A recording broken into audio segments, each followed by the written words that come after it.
Production is the way you create wealth. Unfortunately, we measure wealth through consumption. Financial education is not equivalent to financial literacy. But the whole idea, and I don't know how to say this in a good way, the whole idea of our education system was the brightest and the best harnessed for the West.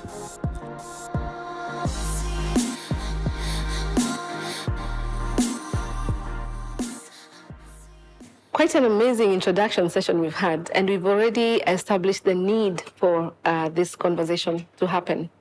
And that's why we're excited about the Financial Literacy Month that is going to come up in April to continue this conversation.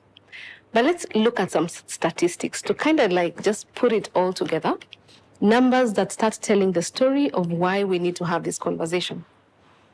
So one of the stats that have been going around are that over 60% of Kenyan adults do not have access to financial education. And from the introduction session that we have had, we've already appreciated that empowerment or redemption has to start with education, right? So when we say over 60% have no access, we start understanding how big this issue is. The other statistics I'd like us to appreciate is that over 70% of Kenyans are said not to have pension savings for pension, over 70%. And you can try and extrapolate this to, the population pyramid that we have. 70% of which number? It could be 70% of a number that is smaller today than it will be into the future. So the issue has to be tackled now, today, and urgently. Kenya was reported in a recent research to be one of the bottom 3 countries globally with the poorest pensioners. Still trying to get this understanding. So if we have one of the poorest pensioners in Kenya, those are the ones in their 70s, 80s, 60s. What they did not know, they did not teach their children who are what? In their 40s, 50s? And the ones in the 40s, 50s, what they did not know, never were taught. It's again filtering down to the 20s and the teens, right? And lastly, and I see we may all be parents around this table.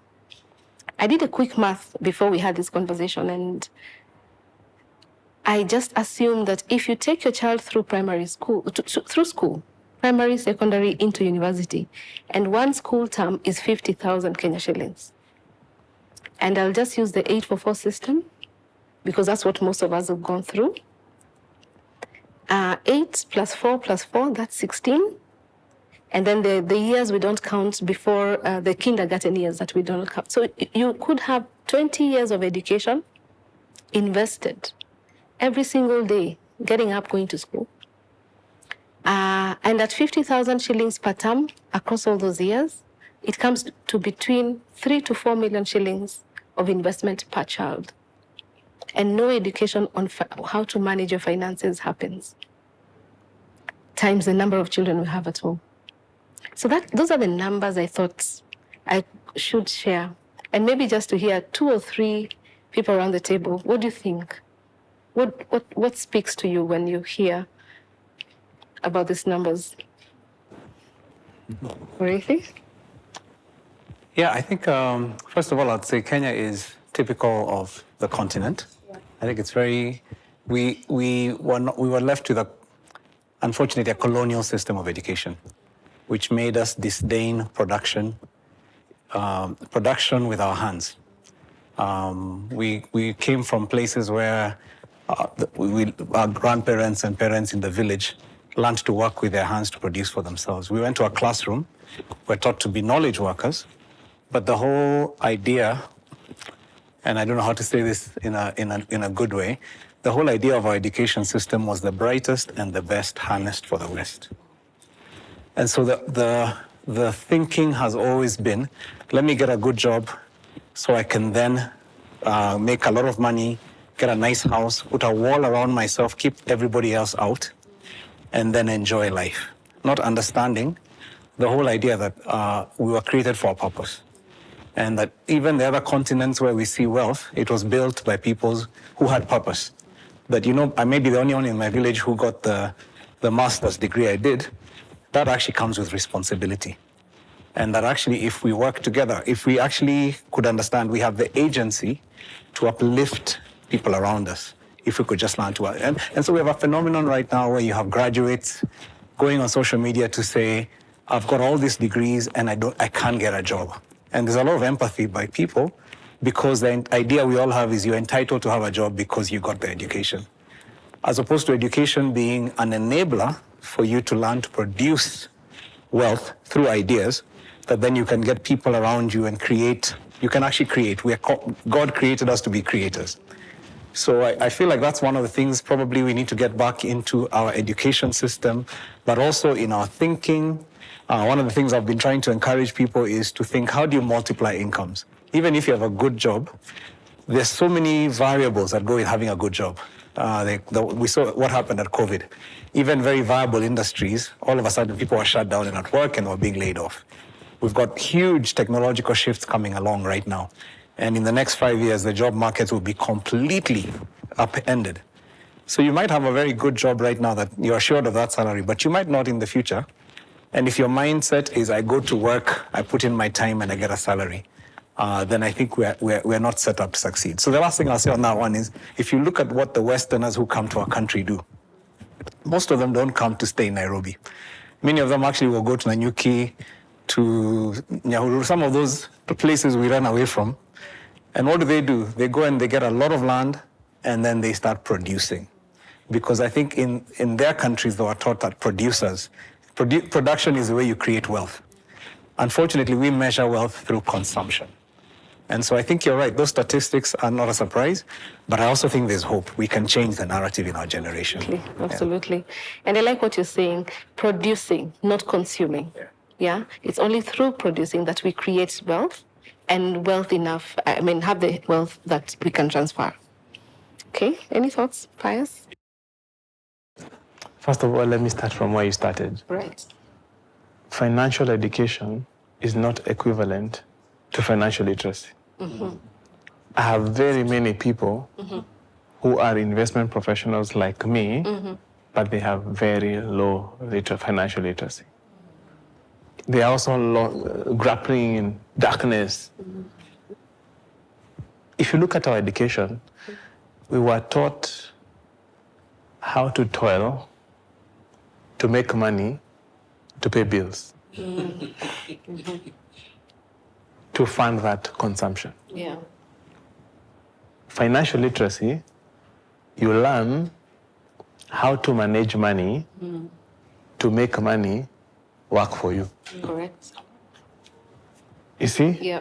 So even me personally, a CFA charter holder, I didn't learn financial literacy in CFA charter as I was earning my charter. I learned financial literacy through my own problem solving and curiosity. Like, something is wrong with this whole thing that you're doing here, So, so first of all, 60% do not have access to financial education. We can say it is close to 100% have literally no financial literacy. And that's why you find doctors, the people who are smartest in the economy, they are struggling. Yeah? Think about it. If the same people we're also electing them to become our leaders, our political leaders, and they're making big national decisions for our country, they have no financial literacy. So what quality of decisions do we expect them to make for us? And that's why there is no cause and effect, and corruption is rewarded. Because people are trying to figure this thing out, and unless you corrupt the system, you just don't, money seems to always beat you. It just comes and leaves, So what is wrong with pension? We've said 60%, 70% do not have access to pension. And the other one you said was, so we are saying 30% have access to pension. But also, the third point was, we have the poorest pensioners, among the poorest pensioners globally. So even the 30% are in trouble, isn't it? Eh? Yeah. So there's something wrong with our idea of pension. But if you look at it, the idea of pension was not started for you. You know, the idea of pension was started by the government to fund soldiers who are coming from war and their services were no longer required in a peaceful environment. I'm not sure that you've ever known that. You get, eh? And invalids, people who would become, they were called invalids, and disabled by the war, by the effects of the war. And then this concept was now pushed to people who are working. It worked then, but times have significantly changed, that idea needs to be relooked at, and we need to redefine what retirement is. So, in a nutshell, because I don't want to say too much, because I give the others an opportunity, who is in control of pension? Who decides how much you contribute in pension? It's not you, it's your employer. So there is absolutely no connection between your pension and your lifestyle. And our whole idea to do financial redemption and to preach financial redemption is to put you in the driver's seat so that you take control of that retirement point, and I am funding my lifestyle. This pension will not make it, so I am having other complementing products and services so that I will have that kind of lifestyle. And that's what is happening out there, and that's why also we are reaping our fruit as the poorest pensioners. Well, can I bust a bubble? Is that okay? Yes, sure. I want to bust a myth. Yeah. And the myth I want to bust is this.